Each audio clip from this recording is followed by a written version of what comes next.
Di dalam surat Al-Jumu'ah itu ada surat Al-Jumu'ah ayat kedua. Itu kan berbunyi huwallazi ba'atsa fil ummiyina rasulam minhum yatlu alaihim ayatihi wa yuzakkihim wa yu'allimuhumul kitaba wal hikmah. Kalau yang masih ingat, 4 ini kan dibagi 2. Kalau yang belum ingat, saya ingatin lagi.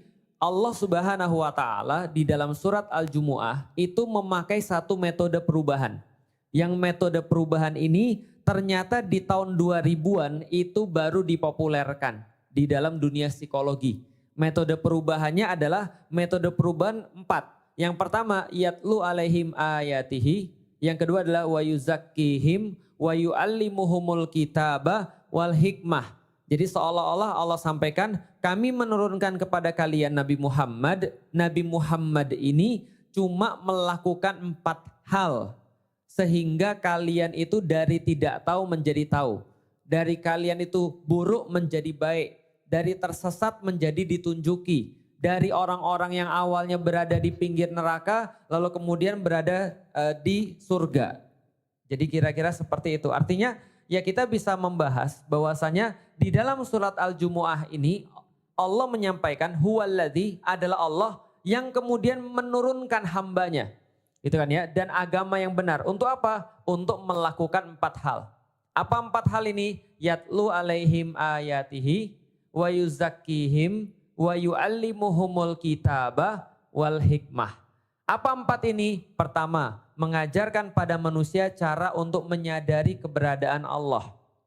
Memahami tanda-tanda Allah. Yatlu alaihim ayatihi dalam bahasa Indonesia adalah membacakan kepada manusia ayat-ayatnya. Tapi kita sudah bahas yang dimaksud bukan hanya ayat-ayat Al-Quran. Tapi yang dimaksud adalah membacakan kepada manusia tanda-tanda kekuasaan Allah. Bahwasanya Allah itu ada. Beda antara orang tahu dan merasa menyadari serta yakin. Itu beda. Contoh, ibu-ibu yakin api itu panas. Yakin api itu panas. Sorry, bukan yakin. Tahu api itu panas. Tahu. Tapi apakah itu menjamin bahwa ibu-ibu yakin dan paham api itu panas? Belum tentu. Kenapa belum tentu? Karena gini, ada orang yang cuma tahu tapi belum berefek pada perbuatan dia. Itu namanya tahu. Iya, saya tahu gempa itu nggak enak. Gempa itu bahaya. Saya tahu api itu panas. Saya tahu yang namanya kalau besok ujian, hari ini harus belajar. Tapi berapa banyak di antara kita yang tahu api itu panas lalu menghindari api? Kan belum tentu. Baru ketika kita benar-benar kebakaran, baru kita tahu api itu panas, baru kita mau lari. Itu udah telat. Paham ya? Sama, ada orang juga tahu Allah. Tapi tahu Allah masih judi. Itu belum paham dan belum yakin Allah. Bisa difahami sampai di sini? Ada orang ditanya Tuhannya siapa? Allah. Tapi sholat enggak. Berarti dia cuma tahu Allah, tapi pengetahuan itu tidak mengubah dirinya. Itu berarti belum yatlu alaihim ayatihi. Membuat mereka sadar dan mau bertindak atas kebesaran Allah. Jadi yang pertama itu apa? Membuat orang sadar, membaca ayat-ayat Allah, membaca tanda-tanda kebesaran Allah. Itu maksudnya benar-benar membuat manusia itu ngerti bahwa Allah itu maha kuasa. Misal, di dalam Al-Quran itu Allah sampaikan bahwasanya orang-orang kafir itu ketakutan mereka nanti di yaumil qiyamah itu seperti orang-orang yang berada dalam kegelapan. Mereka nggak bisa jalan kemana-mana. Kecuali kalau pas lagi ada petir baru mereka bisa ngelihat sekeliling mereka, hujan deras dan seterusnya. Kita kebayang nggak sih? Kita kebayang nggak sih? Mungkin 7 hari yang lalu kebayang tuh. Bogor kan langganan hujan kayak gitu ya. Itu tau nggak ibu-ibu pas malam itu saya lagi ngapain? Pulang ngisi pengajian, itu balik ke rumah mati lampu. Rumah mati lampu gara-gara nggak tahu petir nyamber apa. Yang jelas rumah mati semua dan saya harus jalan ke rumah itu gelap, hujan, petir. Itu tiba-tiba muncul rasa takut dalam diri saya. Oh gini rasa takutnya orang kafir ya. Paham gak sih maksudnya? Rasa takut ketika kita jalan di lorong yang gelap, gak bisa ngelihat apapun. Petir nyamber baru kita bisa ngelihat, plus hujan, plus angin. Itu baru kita ngerasa, di situ kita deg-degan. Baru di situ kita baru mempengaruhi perbuatan kita. Oh berarti harus siap-siap. Berarti besok kalau seandainya kita itu kafir, kayak gini nih takutnya, bahkan lebih takut lagi. Bahkan Allah bilang, kalau Allah mau, Allah bisa hilangin pendengaran dan penglihatannya sekalian. Bayangin gak sih? Orang kita bisa ngelihat aja takut, apalagi orang gak bisa ngelihat. Nah, yatlu alaihim ayatihi itu memperlihatkan bagi kita apa? Menyadari keberadaan Allah itu maksudnya apa? Kalau sama petir aja kita takut. Berapa banyak, lihat gak di handphone Anda itu? Ketika ada angin ribut di Bogor, sampai motor itu jalan, gitu kan ya, sampai ada tenda terbang. Pernah lihat gak itu? Itu kan baru-barusan kemarin itu. Apa yang orang bilang pas ngerekam? Allahu Akbar, Allahu Akbar, la ilaha illallah, la ilaha illallah, Allahu Akbar. Kerasa gak takutnya mereka itu? Lah itu kalau kejadian baru takut kan.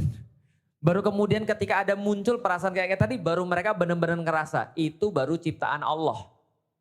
Petir itu kan ciptaan Allah. Angin itu kan suruhannya Allah.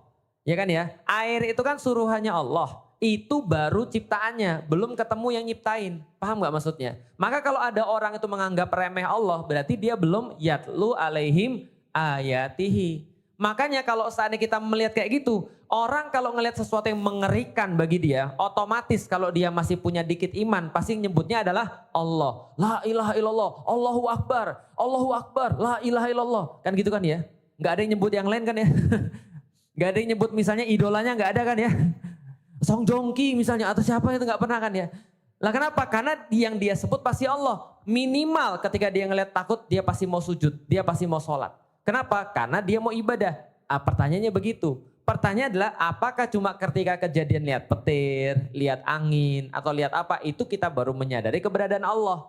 Atau setiap hari kita sudah yatlu alaihim ayatihi. Kita sudah membaca ayat-ayat Allah. Yang kemudian membuat kita tuh akhirnya mau untuk menyadari keberadaan Allah dan akhirnya mau untuk taat pada Allah. Paham sampai di sini ya?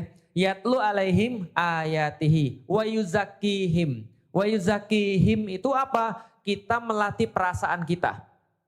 Kita melatih bagaimana kita itu punya jiwa. Jiwa itu selalu kita bersihkan. Untuk apa? Tidak merasa kuat, tidak merasa bisa, bahwa manusia itu punya keterbatasan, bahwa manusia itu lemah, bahwa manusia itu tidak bisa apa-apa. Nah, selama kita kemudian melatih hal seperti itu, sudahlah kita meninggikan Allah, lalu kemudian kita melemahkan diri kita sendiri dan menyadari diri kita tuh nggak punya apa-apa, di situ baru muncul yang namanya syahadat. Jelas ya? Berarti yatlu alaihim ayatihi wa yuzakkihim ini nempel jadi satu. Jadi seluruh 13 episode itu kita baru bahas dua ini. Malah belum bahas tentang yuzakkihim. Malah belum bahas tentang lemahnya diri kita. Malah kita belum bahas tentang masalah perasaan. Kita baru bahas masalah logika terus dari kemarin. Ingat gak? Kita bahas bahwasanya logika itu menyebabkan orang punya iman. Logika itu akhirnya menyebabkan orang bisa beriman pada takdir. Logika itu harusnya bisa mendekatkan orang dengan Allah. Itu baru logika terus. Ini belum kita bahas nih. Baru dikit-dikit aja kemarin yang kita bahas, cuma ikut-ikutan aja. Tapi kalau ada orang yang dia benar-benar menggunakan akalnya untuk mengetahui adanya Allah, lalu menggunakan dirinya atau hatinya disucikan terus-menerus, maka dia dapat syahadat di situ. Maka kalau ibu-ibu masih ingat, ini cuma sekedar review aja, tapi review ini juga termasuk bagian daripada materi. Kalau ibu-ibu masih ingat, 4 langkah tadi, yatlu alaihim ayatihi wa yuzakkihim wa yu'allimuhumul kitaba wal hikmah, itu dibagi, nggak bisa kalau tangan sini baru bisa. Dibagi 2. 1 dan 2 itu perkara yang nggak kelihatan. 3 dan 4 perkara yang kelihatan. Tapi kita baru fokus bahas yang 2 ini. Yatlu alaihim ayatihi wa yuzakkihim. Yatlu alaihim ayatihi ini berurusan dengan kognitif, berurusan dengan logika, berurusan dengan akal. Sedangkan yang masalah wa yuzakkihim ini berurusan dengan hati, berurusan dengan emosional, berurusan dengan kecerdasan afektif. Kalau dalam bahasa psikologi, berarti ada kecerdasan logis atau kecerdasan kognitif, ada kecerdasan hati atau kecerdasan emosional atau afektif. 2 ini kalau dikuasai jadi syahadat. Dan kalau salah satu tidak dikuasai, nggak jadi orang bersyahadat. Contoh, dia tahu Allah tuh maha kuasa.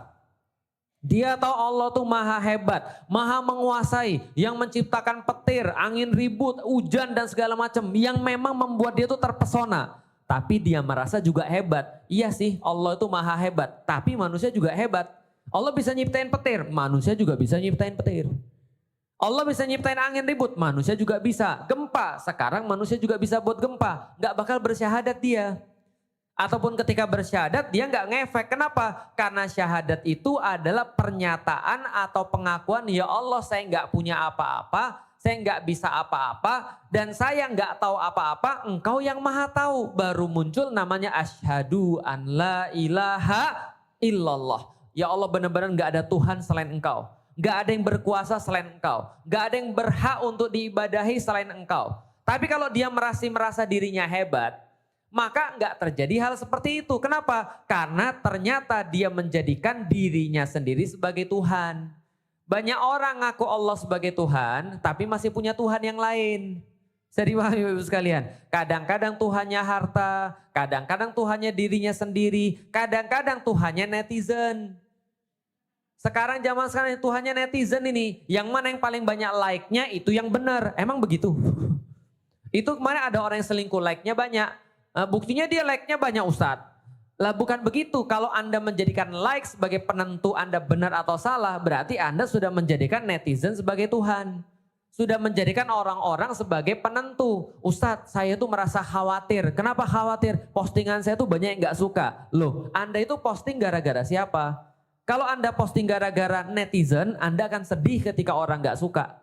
Ketika orang gak nge-like, ketika orang gak follow, ketika orang gak nge-share. Tapi kalau Anda melakukan itu semua karena Allah, maka Anda melakukan ya sudah dinilai oleh Allah. Maka balik lagi, kalau ada orang meninggikan Allah, tapi belum mengerti bahwa dirinya itu gak punya apa-apa, gak bisa apa-apa, lemah, syahadatnya belum sempurna.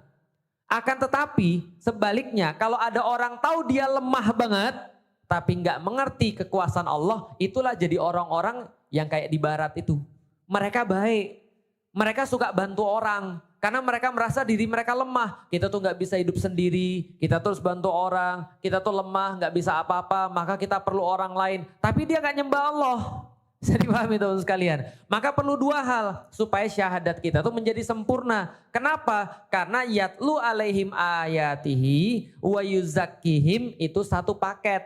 Orang mengetahui kebesaran Allah pasti akan membuat dirinya rendah. Makanya kita contohkan, dalam setiap ibadah di dalam diri kita diajarin oleh Allah bahwa kalian tuh lemah, kalian tuh gak bisa apa-apa. Maka dalam ibadah sholat misalnya, setelah kita assalamualaikum warahmatullah, assalamualaikum warahmatullah, apa yang kita ucapkan? Astaghfirullahaladzim, alladzi la ilaha illa huwal hayyul qayyum wa atubu ilaih, dan seterusnya. Lah kenapa? Karena kita beristighfar. Karena kita merasa bahwa kita lemah. Jangan sampai setelah kita selesai sholat kita merasa bangga. Jangan sampai ketika kita sering ibadah malah sering mengakukan diri. Itu berarti syahadatnya ada yang salah. Orang yang bersyahadat itu menganggap dirinya lemah. Dirinya gak punya apa-apa, hanya Allah yang punya. Berapa kali Allah ngajarin kita dengan cerita para sahabat dan para rasul. Lihat Musa. Musa itu adalah orang yang termasuk paling pintar di dalam para nabi. Kenapa paling pintar? Ilmunya itu paling banyak. Maka kalau ibu-ibu baca dalam suratul Kahfi, ketika dia itu mau nyari orang untuk belajar, coba sebegitunya dia. Dia itu kalau ketemu ilmu mau kemanapun dia kejar. Sebelum dapat dia nggak bakal berhenti. Walaupun dia bilang, walaupun aku harus bertemu di satu tempat bertemunya dua lautan. Majma' al-Bahrain. Kenapa di dalam Al-Quran dikatakan Majma' al-Bahrain? Salah satu tafsir daripada para ulama adalah mengatakan bahwasanya di titik itu bertemu dua lautan ilmu. Satu adalah Nabi Khidir yang punya lautan ilmu yang dari Allah, dan Nabi Musa yang juga lautan ilmu. Nabi Musa tuh lautan ilmu. Nabi Musa itu orangnya luar biasa kuat. Bayangin aja, dia misain orang aja salah satunya mati. Bisa dipahami nggak? Ini ada orang lihat orang berantem, dipisahin mati satunya. Karena didorong mati. Itu Nabi Musa. Nabi Musa kuat, Nabi Musa berilmu. Nabi Musa keturunannya siapa? Keturunannya orang yang soleh. Dan bapak angkatnya orang paling berkuasa. Siapa? Fir'aun. Itu bapak angkatnya. Itu Nabi Musa. Tapi apakah Nabi Musa tidak menemui halangan ketika dia berdakwah? Menemui. Bahkan yang membuat dia merasa benar-benar hopeless. Ketika di depannya ada laut, di belakangnya ada bala tentara, lalu kemudian dia bilang gak ada pertolongan kepada kita selain daripada Allah, seluruh kemudian umatnya kocar kacir, ada yang bahkan ngece dan seterusnya. Apa yang dia lakukan? Dia berserah kepada Allah karena dia gak tahu gimana lagi caranya. Karena dia gak tahu, semua cara sudah dicoba. Itu Nabi Musa. Nabi Ibrahim sama. Nabi Ibrahim itu dakwahnya kuat. Dakwanya kemana-mana orang banyak masuk ke dalam agama dia. Banyak menyembah Allah. Penyembah bintang, tunduk. Penyembah matahari, tunduk. Penyembah patung, tunduk sama dia. Tapi kena bakar, kan gitu kan ya. Nah di saat kena bakar apa yang dia katakan? Sama, saya nggak ada perlindungan selain pada Allah. Nabi Yunus, sama. Masuk ke dalam paus, diselimuti oleh 3 kegelapan. Nggak ada pertolongan, dia berdoa kepada Allah. La ilaha illa anta, inni kuntu minadz zalimin. Sudah merasa apa? Lemah. Nabi Adam juga sama. Itu kan ya, semua mengaku lemah. Lah kita ini kadang-kadang manusia terus merasa kuat. Merasa bisa nyelesain seluruh masalah. Nah ini enggak terjadi syahadat kalau gitu. Sedangkan di dalam agama kita semuanya disuruh merasa lemah. Enggak punya apa-apa, baru muncul yang namanya syahadat. Itu baru syahadat sempurna. Kalau syahadat kita sudah didasari kita meninggikan Allah terus menerus dan menekan kita itu egonya terus menerus. Baru muncul yang namanya syahadat sempurna. Seperti apa syahadat sempurna? Nih lihat, ada yang tahu lafaz syahadat? Ada yang tahu lafaz syahadat? Tahu dong Ustadz, la ilaha illallah Muhammadur Rasulullah. Ustadz, Muhammadar atau Muhammadur? Ayo loh. Ada kadang-kadang yang bilang Muhammadur, ada yang bilang kadang-kadang Muhammadar. Mana yang betul? Muhammadar atau Muhammadur? Di azan Muhammadar. Ayo loh. Dua-duanya, yakin? Oke, pelajaran bahasa Arab sederhana. Kalau bahasa Arab itu bacanya A atau U tergantung di depannya ada huruf atau tidak. Namanya amil kalau dalam bahasa Arab. Jadi kalau ada amil yang menyebabkan dia jadi U, dia jadi U. Atau ada amil yang menyebabkan dia jadi A, dia jadi A. Contoh, di dalam azan. Asyhadu anna Muhammadar Rasulullah. Kenapa Muhammadar? Karena ada anna. Asyhadu anna Muhammadar Rasulullah. Kalau tidak ada anna berarti bacanya Muhammadur. Bisa dipahami ya? Contoh misalnya, la ilaha illallah Muhammadur Rasulullah. Karena nggak ada anna. Tapi kalau syahadat, asyhadu an la ilaha illallah wa asyhadu anna Muhammadar Rasulullah. Paham sampai di sini? Oke, berarti asyhadu anna Muhammadar Rasulullah. Nah, oke itu adalah lafaz syahadat. Lafaz syahadat. Pertanyaannya, apa arti la ilaha illallah?